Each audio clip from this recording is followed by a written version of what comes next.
Hey guys, this is Babbling Brooke. I got barely any sleep last night, and I'm extremely pissed off today. So, trigger warning. I'm going to be swearing a lot in this video. If you're related to me, or have been under the impression that I'm a really sweet girl or a really nice woman, please turn the video off right now. I would rather have you think of me kindly. For the rest of you, welcome to my rant.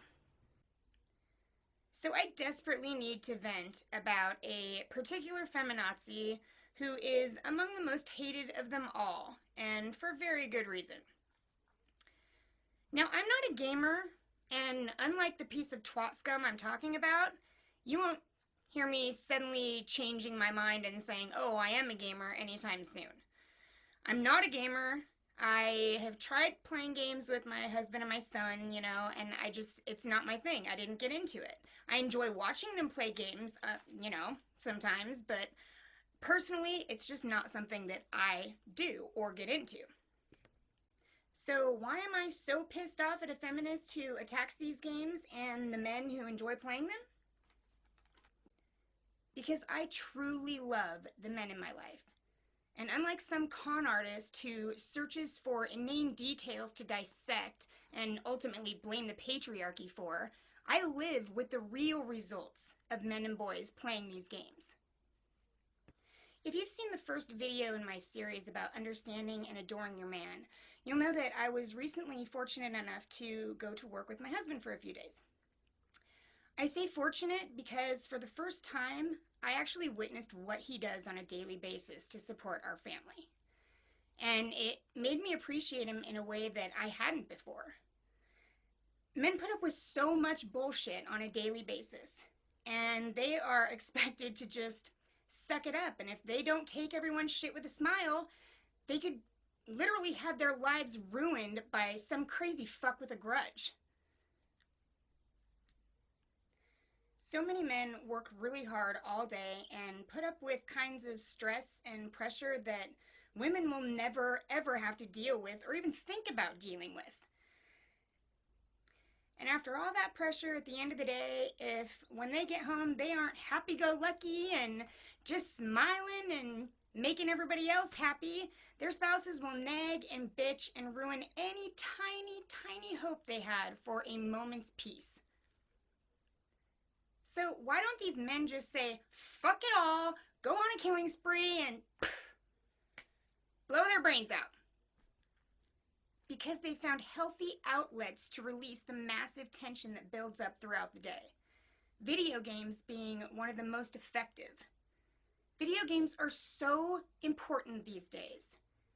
You might say, men have dealt with pressure for thousands of years without video games. Yeah.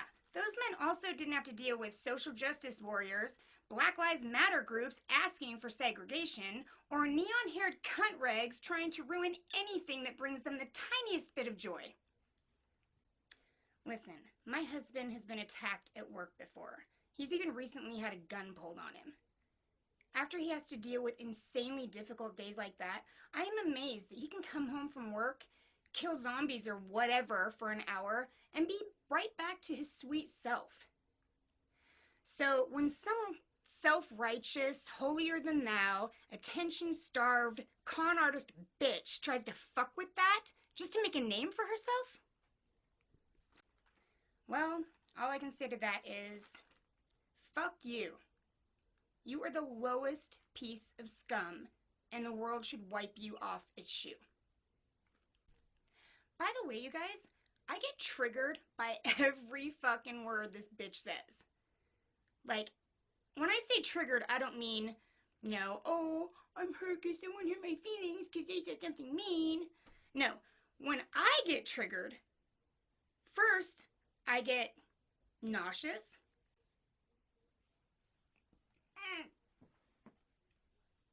Then dizzy.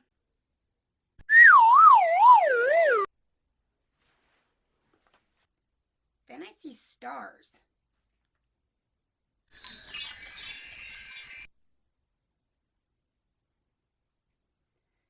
Then suddenly there is a horrible, massive head pain as my poor brain cells commit mass suicide rather than listen to her stupidity for a moment longer.